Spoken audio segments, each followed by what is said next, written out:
इस संध्या काल को हमने परमेश्वर के वचन से पढ़ा है लूका रचित सुसमाचार और उसका 24वां अध्याय।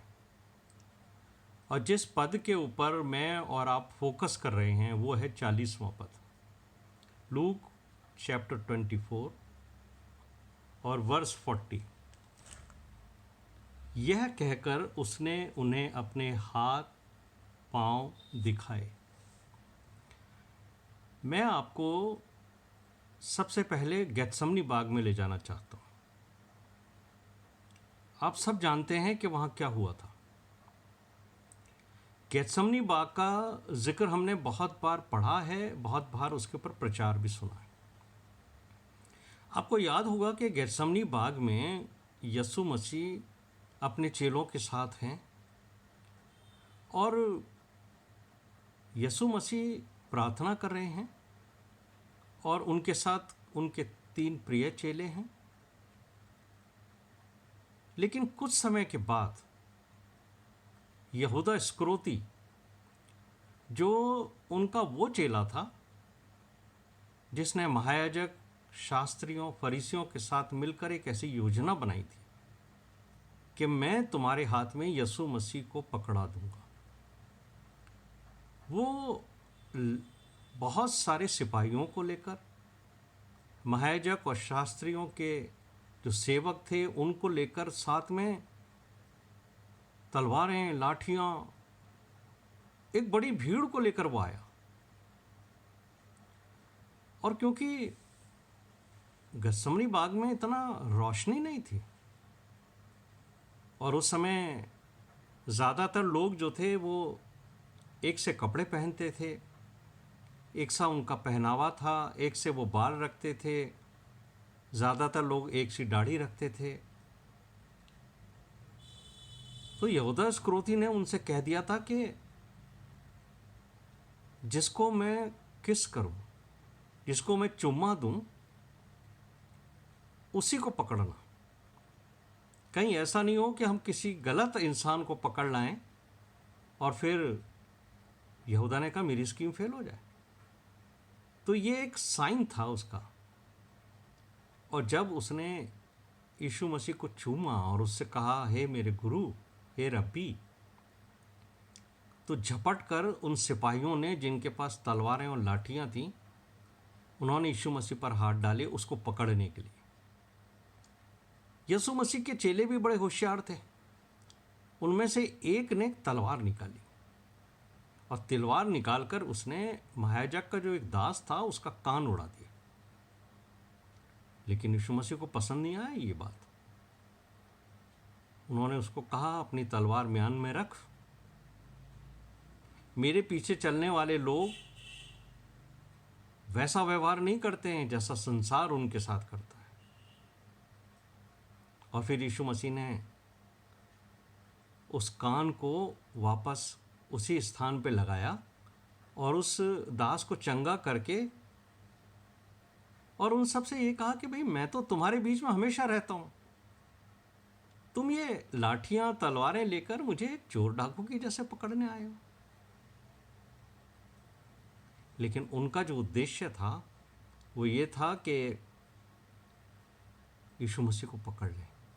और फिर उन्होंने यीशु मसीह पर हाथ डाले और बाइबल मुझे और आपको बताती है कि उन्होंने यीशु मसीह को पकड़ लिया।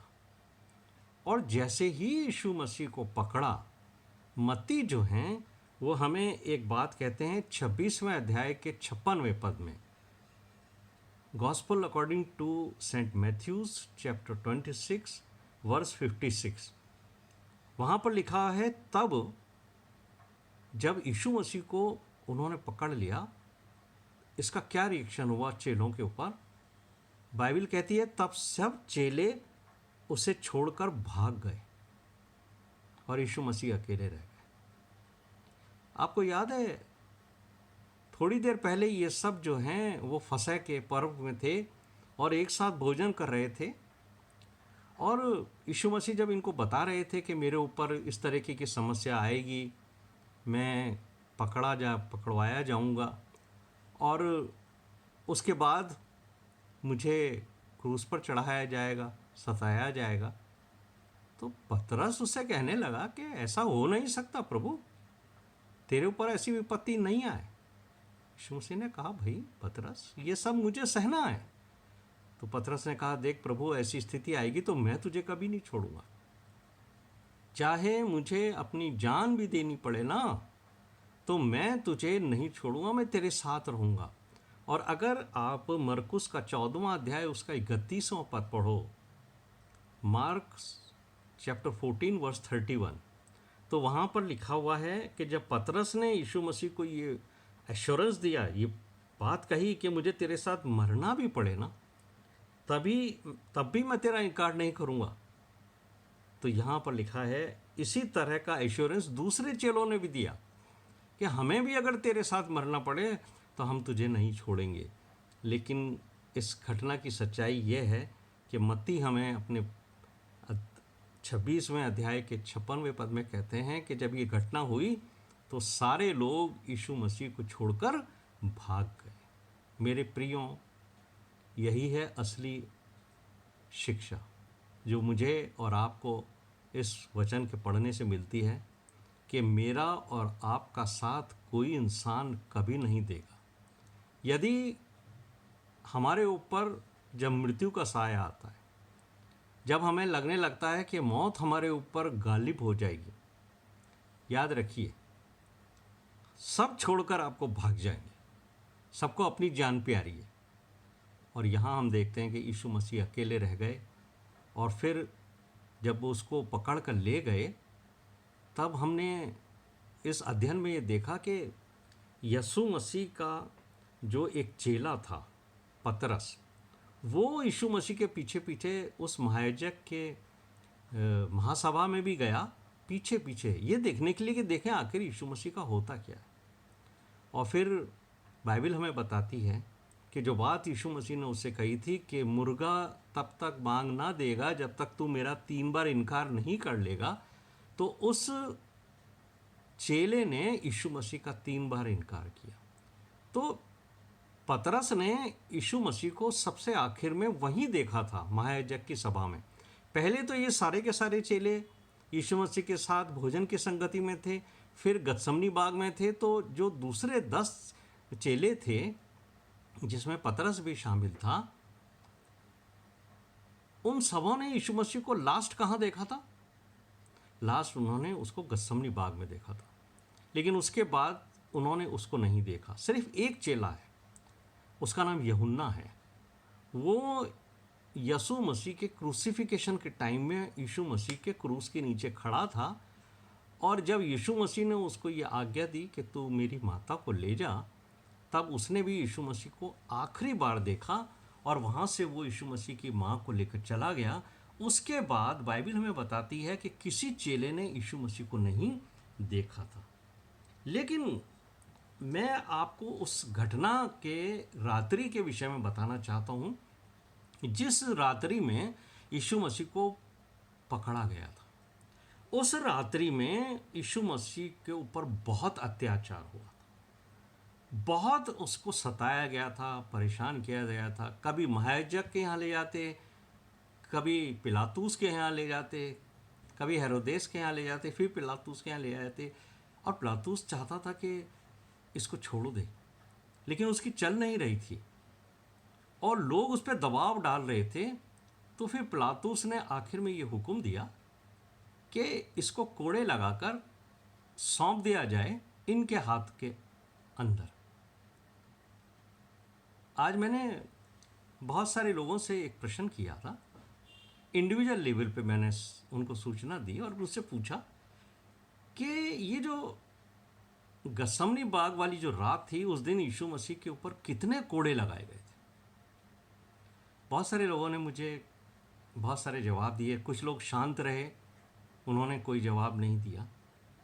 लेकिन मैं आपको ये बताना चाहता हूँ कि हम लोगों के बीच में ये बात प्रचलित है कि यीशु मसीह को 39 कोड़े लगाए गए थे, जबकि बाइबल हमें ये कहीं नहीं बताती है कि यीशु मसीह के कितने कोड़े लगाए गए थे। यीशु मसीह को कोड़े लगाने के लिए पिलातुस ने सौंपा था, लेकिन उसने ये नहीं कहा था कि यीशु मसीह को तुम्हें कितने कोड़े लगाने के लिए कहा था।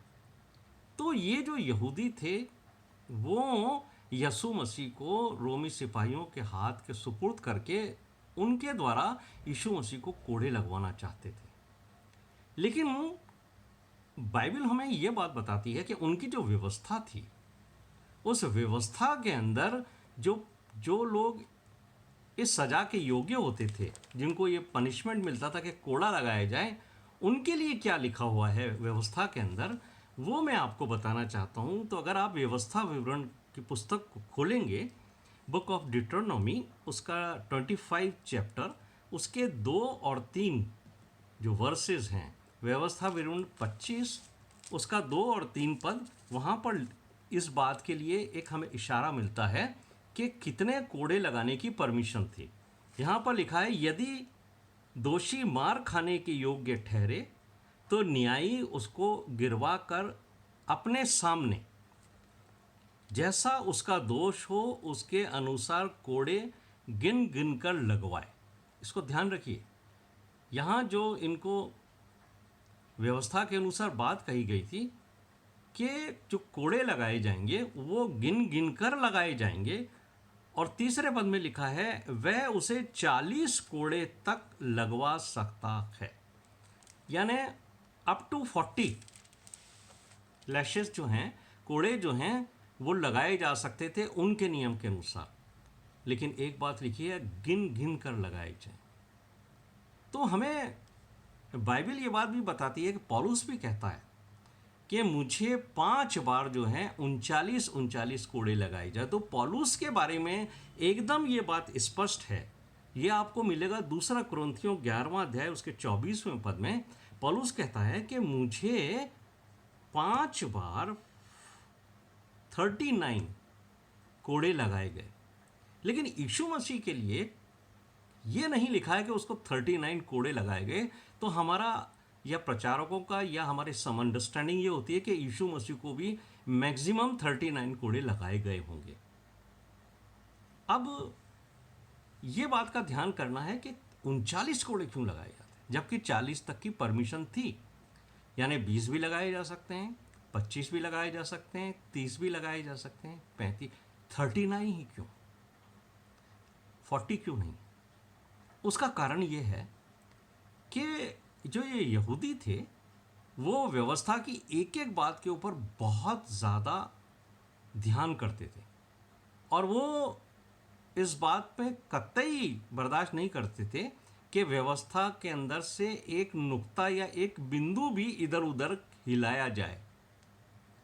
अब गिन गिन के लगाने वाली बात है, तो उनको ये डर रहता था कि कहीं ऐसा ना हो कि हम गिनती में कहीं चूक जाएं और 40 कोड़े लगाने की जगह हम 41 लगा दें, तो व्यवस्था का उल्लंघन हो जाएगा और परमेश्वर की कज़ा, परमेश्वर का क्रोध हम पर भड़केगा और उसका श्राप भी आ सकता है कि हमने व्यवस्था का उल्लंघन किया है। इसलिए वो 39 लगाते थे कि अगर कोई एक एक्स्ट्रा लग भी गया हो तो मैक्सिमम 40 ही रहे। लेकिन मेरे प्रिय भाइयों और बहनों, ये महत्वपूर्ण नहीं है कि यीशु मसीह को कितने कोड़े लगाए गए। ये महत्वपूर्ण है कि यीशु मसीह ने मेरे और आपके लिए क्रूस के ऊपर बलिदान दिया, और वो भी मेरे और पाप के पापों के कारण। तो हम यहाँ पर देखते हैं कि उस रात को यीशु मसीह के ऊपर जब कोड़े बरसाए गए थे तो उसका शरीर छलनी छलनी हो गया था। उसका शरीर कितना कमज़ोर हो गया था। आपको मालूम है ना, कोड़ों के बारे में बहुत सारे बार आपको ये बताया गया है कि जब कोड़े लगाए जाते थे तो उन कोड़ों के अंदर जो है वो सामने की तरफ कीलें होती थीं। जो चमड़े का कोड़ा होता था उसके मुंह के ऊपर कीलें ठोकी भी होती थी। तो जब वो कोड़ा किसी के शरीर पर मारा जाता था तो जब वो वापस खींचा जाता था कोड़ा, तो वो उसके साथ उसका फ्लैश यानी उसका जो मांस होता था बॉडी का, वो भी निकाल के ले आते थे। तो आप ये देखिए कि जब कोड़े बरसाए जाते हैं, आज भी जब पुलिस वाले डंडे मारते हैं किसी क्रिमिनल को, तो फिर वो ये नहीं देखते कि उसके किस जगह लग रही है, उसके पीठ पे भी मारेंगे, उसके पेट पे भी मारेंगे, उसके सीने पे भी मारेंगे, सब जगह मारेंगे। और ये जो रोमी सिपाही थे, इनके लिए तो कहा गया कि ये बहुत ही निर्दयी थे, बहुत कठोर थे। और ये जब सजा देते थे तो आप ये देखिए कि अच्छा अच्छा क्रिमिनल्स की रूह कांपती थी, इतने कठोर थे। तो यीशु मसीह को जब इन्होंने कोड़े मारे थे तब उन्होंने ये नहीं देखा था, हमें तो यही बताया जाता है कि उसकी पीठ के ऊपर कोड़े मारे गए, क्योंकि फिल्म्स जब हम देखते हैं तो हमें ये महसूस होता है कि उसके हाथ बांध दिए गए और उसको लिटा दिया गया, कपड़े उतार दिए उसके, और उसके पीठ पर कोड़े मारे गए।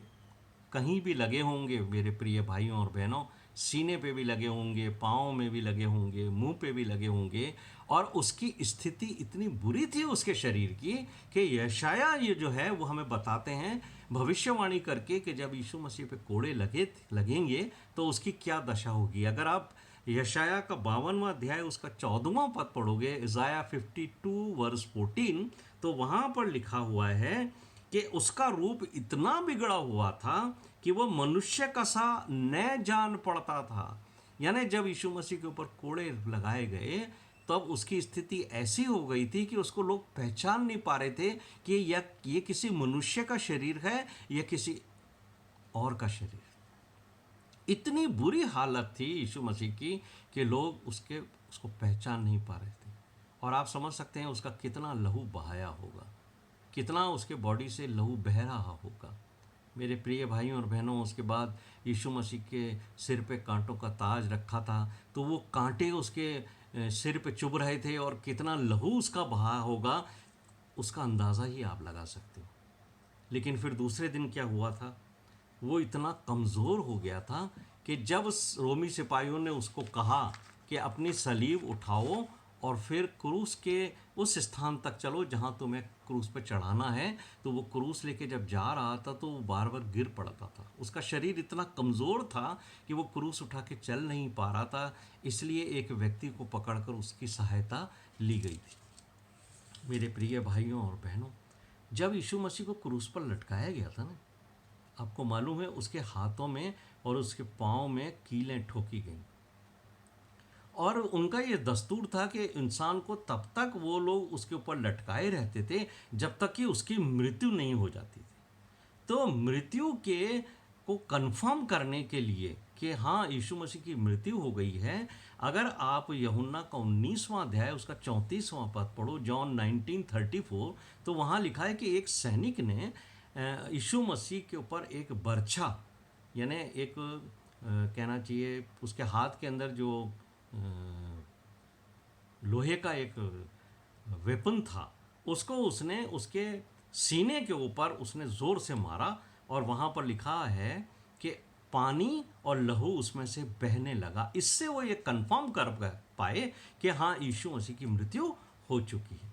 और उसके बाद आप जानते हो कि यीशु मसीह के शव को कब्र में रखा गया 3 दिन तक, और फिर यीशु मसीह तीसरे दिन जीवित हो गए और उसकी कब्र खाली पाई गई। जीवित होने के बाद वो जब अपने चेलों से मिलने के लिए उस स्थान पर गया जहाँ चेले एक कमरे के अंदर छिपे हुए थे, बंद थे, तो चेलों में थोमा नहीं था वहाँ पर। और जब हमने ये बात को पढ़ा तो परमेश्वर का वचन मुझे और आपको बताता है कि जब यीशु मसीह वहाँ पहुँचे तो चेले जो हैं यीशु मसीह को देखकर डर गए थे। उन्होंने सोचा कि कोई भूत है।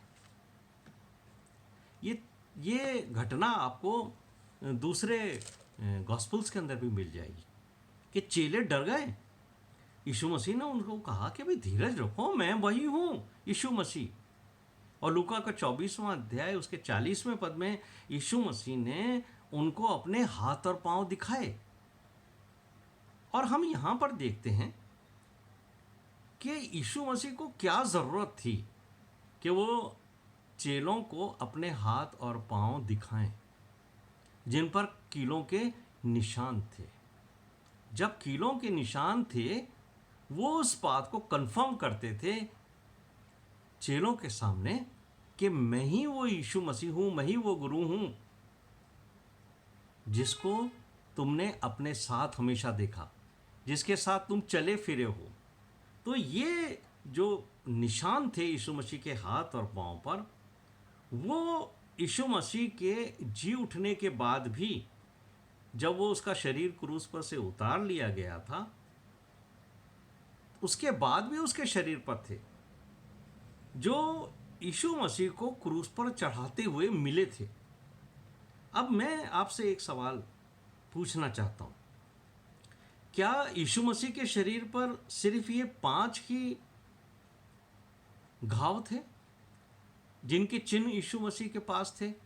2 तो उसके हाथों में थे, 2 उसके पांव में थे और एक उसके सीने पे था। तो क्या सिर्फ यही घाव थे यीशु मसीह के? लेकिन उसका क्या हुआ उन घावों का जो कोड़ों के द्वारा उसके शरीर पर लगे थे, जो कांटों के द्वारा उसके सिर के ऊपर लगे थे? वो भी तो घाव थे। वो घाव कहाँ हुए? यहां पर मुझे और आपको एक बात समझनी है कि कोड़ों का के मार से जो शरीर छलनी हो गया था, उस छलनी शरीर के घावों को और सिर के घावों को, जिसके बारे में यशाया 52:14 में लिखता है कि उसका रूप इतना बिगड़ा हुआ था कि वो पहचान में नहीं रहा था, पहचान नहीं पा रहे थे कि ये मनुष्य का शरीर है या क्या है। लेकिन यीशु मसीह ने अपने पुनरुत्थान के समय जब उसको एक नया शरीर मिला, तो उसने इस नए शरीर में वो जितने भी पुराने घाव उसको कोड़ों के द्वारा मिले थे, जो घाव उसके सिर पर लगे थे, उन सब घावों को उसने अपने नए शरीर से हटा दिया था। यानी उन सब घावों को उसने अपने शरीर से दूर कर दिया था। बस सिर्फ ये 5 घाव थे जो उसने अपने शरीर पर रहने दिए थे, जो उसके हाथों में थे, जो उसके पाँव में थे। जब यीशु मसीह ने अपने सारे घाव जो उसे क्रूस की मृत्यु सहते हुए लगे थे, जब वो उन्हें हटा सकता था, तो सवाल ये उठता है कि ये 5 घाव भी तो वो हटा सकता था ना। इनको रखने का इनका क्या कारण था? इनकी कहाँ आवश्यकता थी यीशु मसीह को कि यीशु मसीह जो हैं वो इनको रखते? लेकिन जब मैं अपनी बाइबल स्टडी में था, परमेश्वर की आत्मा ने मुझे कुछ बातें सिखाई, समझाई, तो मुझे मालूम हुआ कि चेलों पे जो इसका प्रभाव हुआ इन घावों को देखने का, वो ये था कि ये अचूक प्रमाण थे। ये इस बात की विटनेस से जो ये साबित करते थे कि ये वही यीशु मसीह है जिसे चेले जानते थे, जिसे क्रूस पर चढ़ाया गया था। और लूका का 24वां अध्याय उसके 39वें पद में यीशु मसीह ने स्पष्ट तौर से कहा, जो हमने पढ़ा है, मेरे हाथ और मेरे पांवों को देखो, मैं वही हूं, मुझे छू कर देखो।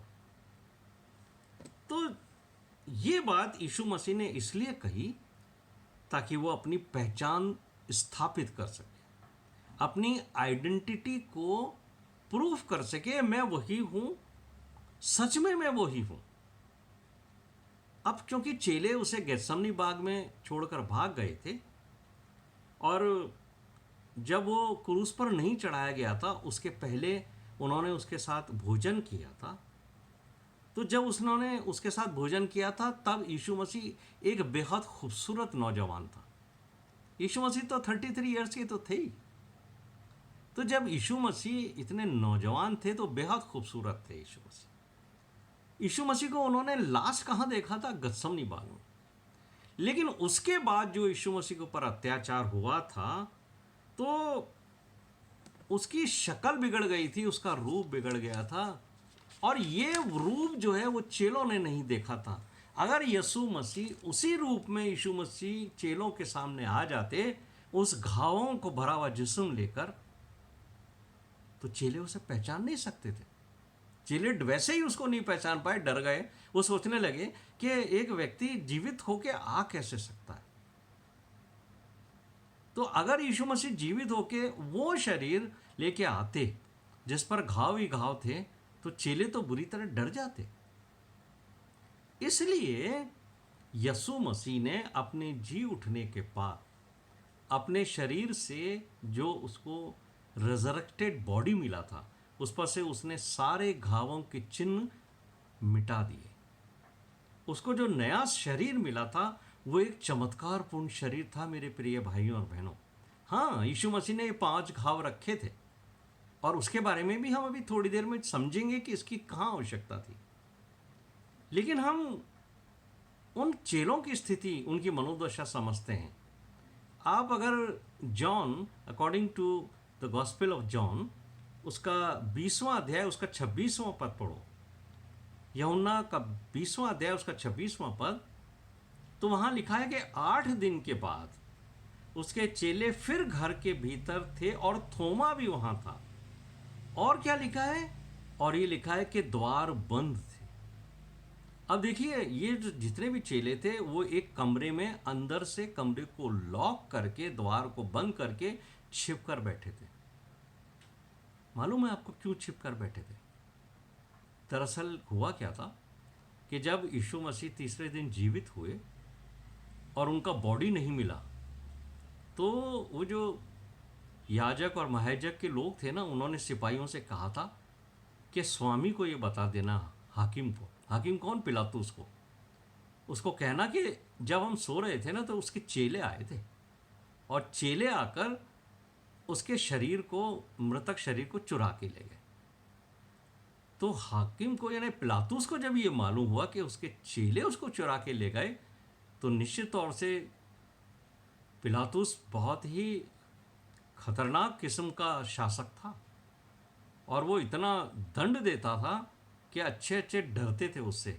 तो जब चेलों को ये बात पता पड़ी कि पिलातुस के जो सिपाही हैं वो हमें ढूंढ रहे हैं, तो वो सब डर के मारे एक कमरे के अंदर दरवाज़ा बंद करके छिप के बैठे थे कि कहीं ऐसा ना हो कि पिलातुस के सिपाही, रोमी सिपाही आएं और हमें पकड़ कर ले जाएं और जो हाल यीशु मसीह का हुआ है वही हमारा हो। और वो कोड़ों की जो मार थी वो उससे डर के मारे, और वो जानते थे कि हमें क्रूस पर चढ़ा दिया जाएगा, तो ये डर के मारे बंद थे।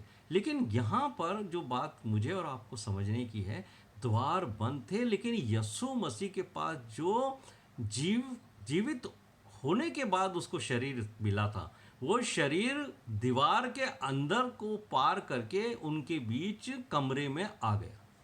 यानी वो शरीर को ये आवश्यकता नहीं थी कि गेट को खोला जाए उसके बाद मैं प्रवेश करूं। मैं और आप तो किसी भी घर में, किसी भी कमरे में प्रवेश तब तक नहीं कर सकते जब तक कि उसके द्वार खुले ना हो।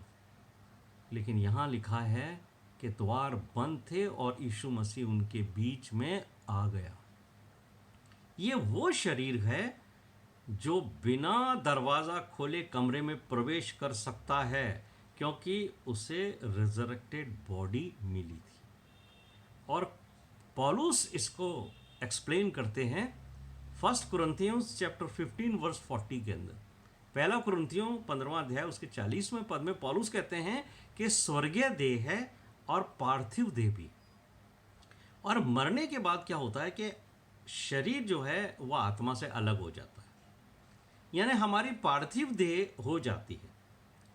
और जो शरीर हमें पुनरुत्थान के बाद मिलेगा, जो बादलों में उठाया जा सकेगा, पौलुस कहता है ना 2 कुरिन्थियों 5वें अध्याय के 1 से 10 पद में कि जब हमारा डेरा सरी का घर गिराया जाएगा तो हमें परमेश्वर की ओर से एक ऐसा शरीर मिलेगा जो हाथों का बना हुआ नहीं है, एक ऐसा घर मिलेगा।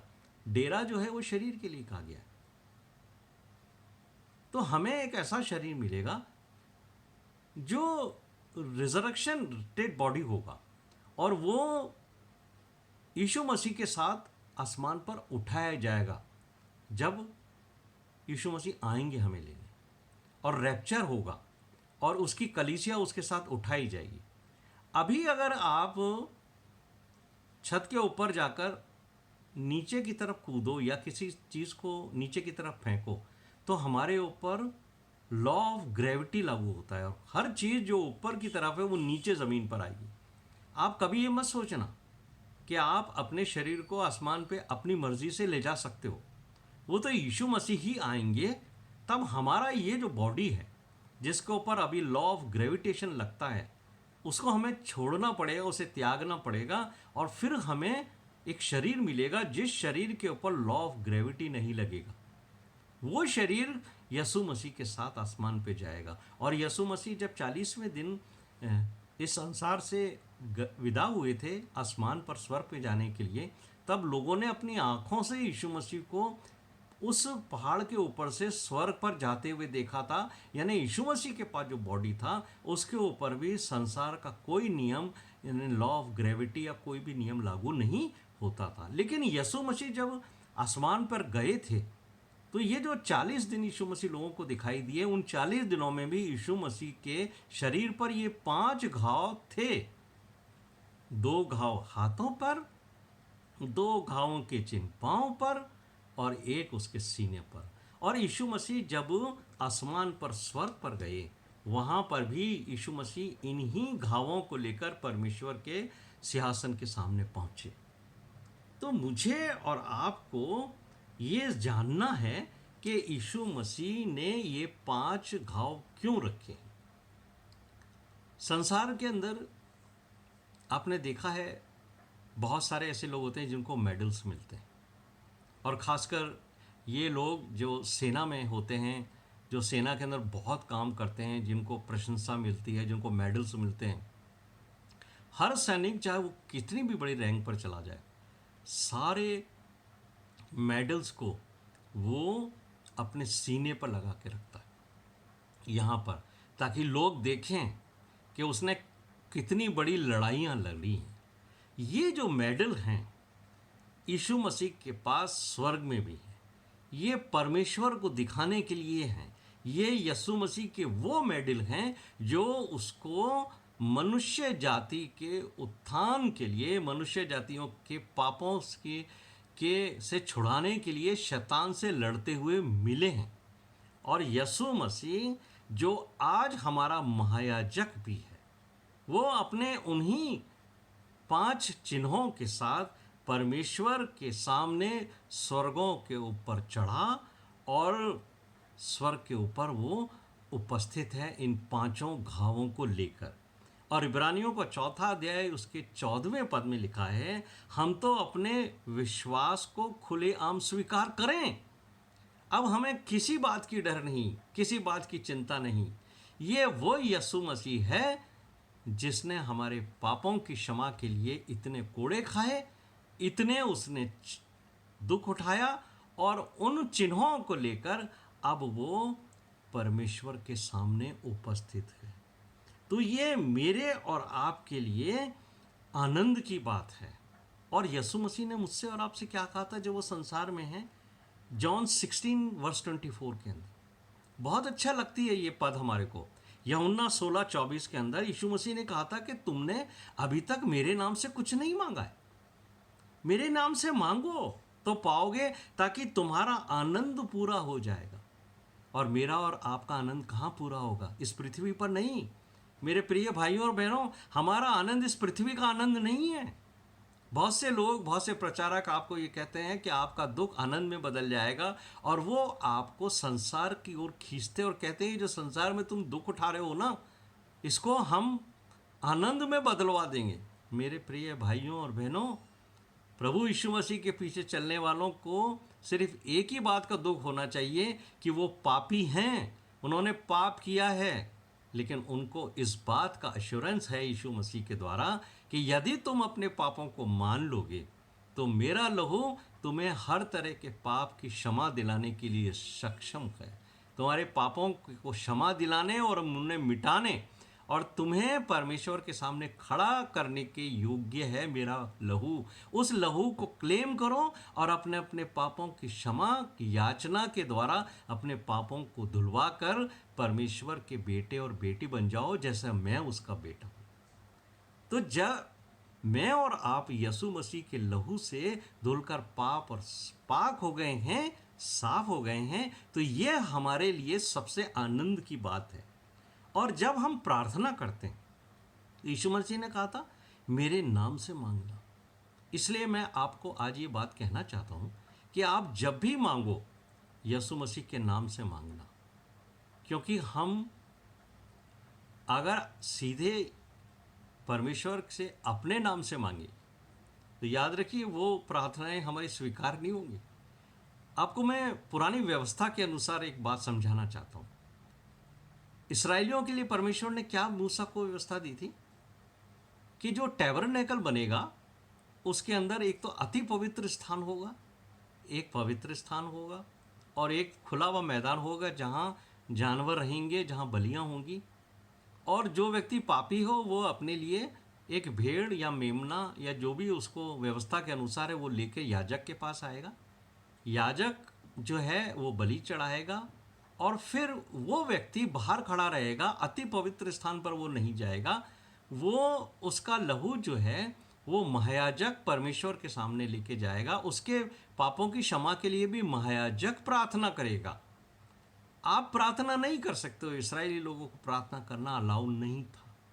उनके पापों की क्षमा के लिए उनका महायाजक, जिसने लहू चढ़ाकर परमेश्वर की वेदी को प्रसन्न किया है, वो उनके लिए करता था।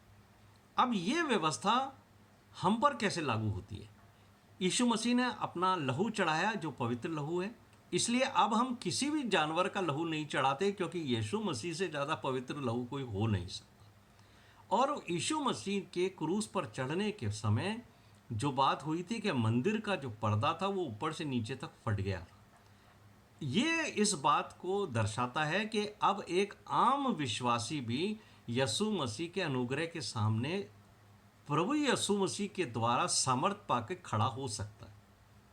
लेकिन मैं आपको जो बात कहना चाहता हूँ वो पवित्र शास्त्र मुझे और आपको कहता है कि जो प्रार्थनाएं हम कहते हैं, वो प्रार्थनाएं जो हम पवित्र होने के बाद परमेश्वर के सम्मुख रखना चाहते हैं, वो प्रार्थनाएं जब हम यीशु मसीह के नाम से रखते हैं तो उस प्रार्थनाओं को परमेश्वर की वेदी के सामने स्वर्गदूत लेके जाते हैं और यीशु मसीह जो हमारा महायाजक है वो लेके जाता है। तो जिसके दो रेफरेंसेस हैं, आपको साम 141 उसका दूसरा वर्ष पढ़ने को चाहिए और आपको रिविलेशन के अंदर मिलेगा, नए प्रकाशित वाक्य में, नए नियम में 5वां अध्याय उसका 8वां पद, रिविलेशन 5 वर्ष 8 में यहाँ पर पवित्र लोगों की प्रार्थना से भरे हुए कटोरे को लेकर परमेश्वर के सामने उंडेल ला जाता था। तो जब हम अब प्रार्थना करते हैं, यीशु मसीह क्योंकि हमारा महायाजक है, वो परमेश्वर की वेदी के सामने खड़ा हुआ है आज, और यीशु मसीह ने अपने वो जो घाव हैं वो एक चिन्ह के रूप में रखे हुए, और जब मैं और आप प्रार्थना करते हैं तो हम यीशु मसीह के नाम से मांगते हैं, और जब हमारी प्रार्थना यीशु मसीह के नाम से मांगी जाती है तो वो प्रार्थना सबसे पहले यीशु मसीह के पास जाती है, और फिर यीशु मसीह मेरी और आपकी प्रार्थना को अपने हाथ में लेकर परमेश्वर के वेदी के सामने उसे अर्पित करते हैं। और जब परमेश्वर की वेदी के सामने हमारी प्रार्थनाएं यीशु मसीह जो हमारा महायाजक है, जो परमेश्वर की वेदी के सामने हमारी प्रार्थना को रखता है, तब परमेश्वर हमारी ओर नहीं देखते, परमेश्वर यीशु मसीह के उन हाथों की ओर देखते हैं जिसके द्वारा हमारी प्रार्थनाएं परमेश्वर की वेदी के सामने अर्पित की जाती हैं। और जब परमेश्वर यीशु मसीह के हाथों को देखते हैं तो ये चिन्ह उस परमेश्वर को दिखाई देते हैं। ये चिन्ह इस बात के प्रतीक हैं कि जिन लोगों की प्रार्थनाएं हे प्रभु मैं तेरे सामने अर्पित कर रहा हूँ, ये वो लोग हैं जिनके लिए मैंने अपना बलिदान इस संसार में दिया है। ये वो लोग हैं जिनके खातिर मेरे हाथों में कीलें ठोकी गईं। ये वो लोग हैं जिनकी खातिर मेरे सीने पे बर्छी मारी गई। और तब परमेश्वर मुझे और आपको नहीं देखता, वो अपने बेटे के उन हाथों को देखता है, और जब वो उन हाथों को देखता है तो मेरे और आपकी प्रार्थनाएं स्वीकार होती हैं और उसका प्रतिफल हमें मिलता है। हमारी ओर परमेश्वर निगाह नहीं करता, लेकिन वह हमारे महायाजक के द्वारा हमारी प्रार्थनाएं जो उसके चरणों में रखी जाती हैं वो उसको देखता है। और ये जो 4 चिन्ह हैं ये यीशु मसीह ने हमेशा अपने पास रखे हैं। ये उस बात के प्रतीक हैं कि मैंने परमेश्वर की आज्ञा को पूरा करके इन लोगों के लिए अपने शरीर को बलिदान किया है, और स्वर्गदूत भी उसको देखते और अचंभा करते हैं। और परमेश्वर उन हाथों को देखता है, उन निशानों को देखता है और प्रसन्न होता है कि मेरे बेटे ने उन लोगों के लिए जिन्हें मैंने पापियों में से चुनकर बाहर निकाला है, उस मिशन को पूरा किया है जिस मिशन के लिए मैंने उसको भेजा था। मेरे प्रिय भाइयों और बहनों, इब्रानियों का 4 अध्याय उसके 16वें पद में इब्रानियों का लिखने वाला हमें बहुत बेहतरीन बात कहता है। वो कहता है, इसलिए आओ, अब हम लोगों को ये हियाव होता है कि हम परमेश्वर के अनुग्रह के सामने चलें। और 16वें पद में लिखा है, हिब्रूज चैप्टर 4 वर्स 16 में, इसलिए आओ हम अनुग्रह के सिंहासन के निकट हियाव बांधकर चलें कि हम पर दया हो और यीशु मसीह में वो अनुग्रह पाएं जो आवश्यकता के समय हमारी सहायता करे। हमें किस बात की आवश्यकता है? हमें इस बात की आवश्यकता है कि हमारे पाप क्षमा हो। हमें इस बात की आवश्यकता है कि हमारी प्रार्थनाएं स्वीकार हों। हमारी आवश्यकता ये है कि प्रभु हमें स्वर्ग स्थान के अंदर स्थान दे। और हमें ये हियाव क्यों होता है? क्योंकि प्रभु यीशु मसीह ने हमें अनुग्रह के अंदर चलने की सामर्थ प्रदान की है। और अनुग्रह के ये 4-5 चिन्ह हैं जो प्रभु यीशु मसीह हमेशा मेरे और आपके लिए अपने जिस्म पर रखता है। ये दोनों हाथों के अंदर उसने आज भी कीलें के निशान रखे हैं। और रिजरेक्टेड बॉडी के साथ साथ यीशु मसीह की जितने भी फोटोग्राफ्स आपको हैं, उसमें आपको यीशु मसीह ने अपने हाथ दिखाए हैं, अपना सीना दिखाया है। ये चिन्ह आप कभी मत भूलना। कभी कभी प्रचारक लोग ये कहते हैं कि यीशु मसीह के हाथों पे अब ये चिन्ह नहीं है क्योंकि उसके पास महिमापूर्ण शरीर है। मेरे प्रिय भाइयों और बहनों, मैं आपको वार्निंग देता हूँ, आप कभी ये बात मत भूलना कि यीशु मसीह की रिजरेक्टेड बॉडी से ये चिन्ह यीशु मसीह ने हटा दिए हैं। उसके पास महिमामय शरीर है, लेकिन उसने अपने हाथों पर ये चिन्ह आज भी रखे हैं ताकि स्वर्ग में हर व्यक्ति को ये बता सके, हर उस इस्राएली को जिसने यीशु मसीह को स्वीकार नहीं किया था, उन 12 गोत्रों के लोगों को वो ये बता सके कि तुमने मुझ पर विश्वास नहीं किया, लेकिन जिसने मुझ पर विश्वास किया परमेश्वर ने उसे अपना बेटा और बेटी बनने का हक दिया है। और यीशु मसीह ने अपने चिन्ह हमेशा मुझे और आपको दिखाए हैं ताकि हम ये कभी भूल ना जाएं कि ये वही यीशु मसीह है जिसने मेरे गुनाहों के लिए क्रूस की सजा पाई है। आज भी ये चिन्ह परमेश्वर ने उसके हाथों में रहने दिए। यीशु मसीह ने अपने रिजरेक्टेड बॉडी से सारे तरीके के चिन्ह, घाव हटा दिए जो वुंड्स कहलाए जाते हैं। उन घावों को अपने शरीर से हटा दिया, लेकिन इन 5 घावों को उसने इसलिए रखा है ताकि वो हमारे लिए उस स्वर्गीय स्थान के सामने महायाजक के रूप में परमेश्वर जो सर्वशक्तिमान ईश्वर है उससे मेरे और आपके लिए विनती कर सके। प्रभु इस वचन को समझने के लिए मुझे और आपको बुद्धि दे और इन चिन्हों को याद रखने के लिए हमें सामर्थ्य दे कि हम हमेशा इस चिन्हों को याद रखें जो यीशु मसीह ने अपने शरीर पे इसलिए रखे हैं कि हम ये ना भूल जाएं कि यीशु मसीह ने मेरे पापों के लिए इतना बड़ा बलिदान दिया। आप सबको जय मसीह।